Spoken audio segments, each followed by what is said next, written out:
take a moment and take a look around, because you will never experience another moment in your life like this one ever again. Life is full of experiences that may shift and change the trajectory of the world forever.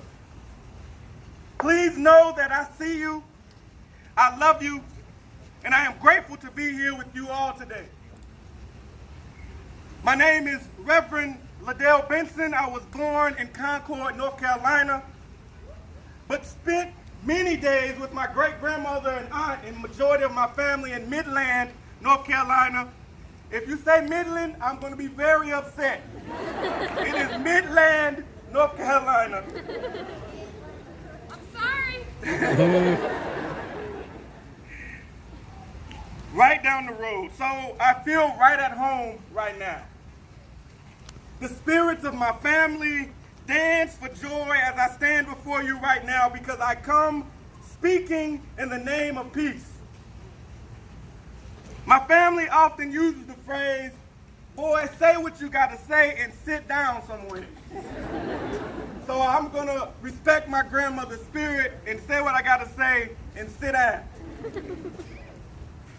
We are here promoting peace, which is an honorable activity, an honorable practice. It is honorable because peace, at its deepest essence, is an inner and otherworldly activity. It is a holy activity that I must say has historically not been embraced in our nation. Our nation and our world knows very little about peace.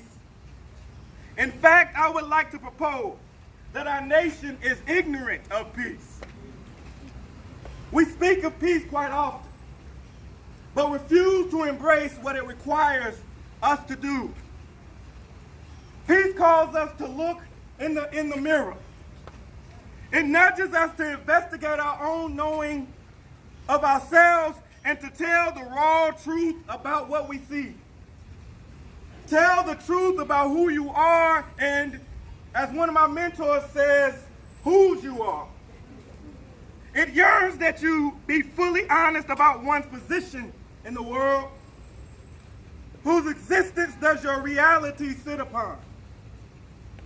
Creating a worldview where one can't breathe. Take a moment and take a deep breath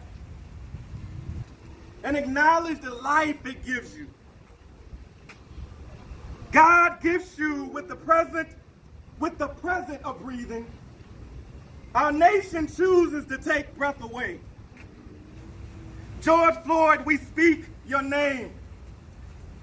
What has to happen in our nation, in our city, where everyone can breathe and breathe fully? Where we tell the truth about our bodies, about the bodies that have historically been left dangling from trees that surround our dear city in Mid-Hill. My great-grandmother told me the stories, and I know them well, and I know them to be true. Mid-Hill is growing fast, and I ask that we take time to pause and listen to the stories.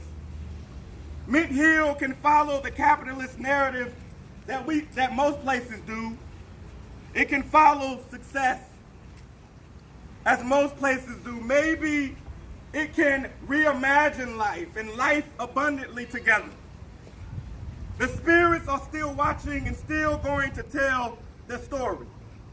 Black lives matter, and all black lives matter, not because you don't matter, not to create a divide, but to highlight the truth of the essence. To highlight that no matter if our nation continues to ignore our cries, that God has always and will always be on the side of those with their backs against the wall.